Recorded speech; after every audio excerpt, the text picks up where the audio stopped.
বাংলাদেশের মানুষ কত কষ্টে আছে, বন্যায় মানুষ ভেসে যাচ্ছে, সারা প্রতি জেলায় বাংলাদেশ এখন কিন্তু বন্যায় মানুষ ভাসতেছে।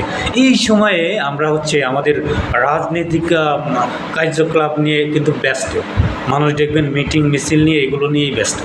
অথচ আমাদের ভাই বোন, আমাদের ছাত্রছাত্রী, হাজার হাজার মানুষ কিন্তু এই দেশটাকে স্বাধীন করেছে, তাদের কোনো মূল্য নেই তাদের কাছে। একদল আমরা দেখতেছি যে ইতিমধ্যে তারা রাজনীতিক নিয়ে খুবই ব্যস্ত, নির্বাচন কবে দেবে, নির্বাচন কবে হবে।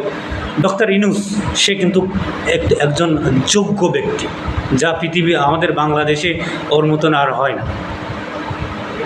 তার মতন লোক যদি এই মুহূর্তে আমাদের পাশে না থাকে, তাহলে আমাদের দেশটা তো ভেসেই যাবে। এই মুহূর্তে আমরা কেন এই রাজনৈতিক বিষয় নিয়ে তাদেরকে আমরা প্রেশার দেব? ডক্টর ইউনূস তিনি একজন যোগ্য ব্যক্তি, তাদের উপর আমাদের আস্থা আছে যে আমাদের দেশটাকে তারা কিন্তু চেঞ্জ করে দিবে। ছাত্র ভাইরা কী কষ্ট করতেছে আপনারা দেখছেন, যে তারা নিজেরাই কিন্তু এই অসহায় মানুষদের পাশে দাঁড়ানোর জন্য কত কষ্ট করতেছে, পরিশ্রম করতেছে। অথচ আমরা আমাদের জায়গা থেকে রাজনৈতিক বিষয় নিয়ে ব্যস্ত। কবে নির্বাচন হবে, কবে মিটিং মিছিল করব, কবে কী করব, কোথা থেকে মেরে খাওয়া যায়, একদল চলে গেল আর এক দল এসে মেরে খাওয়া শুরু করে দিল। এই আমাদের বাংলাদেশের মানুষের অবস্থা। আমরা স্পষ্টভাবে দেখতে পাচ্ছি কারা করতেছে এগুলো।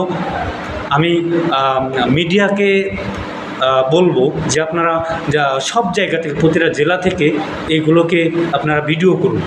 যারা এই সমস্ত মেরে ধরে খাচ্ছে, রাজনৈতিক দল একদল চলে গেছে, আরেক দল এসে কিন্তু সব কিছু দখল করে খাচ্ছে, তাহলে আমাদের এই স্বাধীন করে লাভটা হলো কি?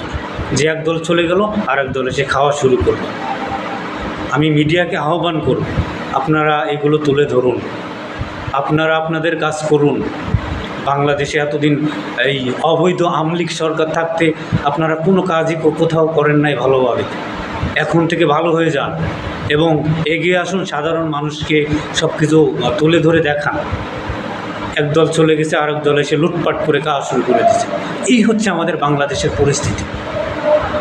এমন পরিস্থিতি যদি হয়, তাহলে বাংলাদেশ কোথায় চলে যাবে আপনারা বুঝতেছেন।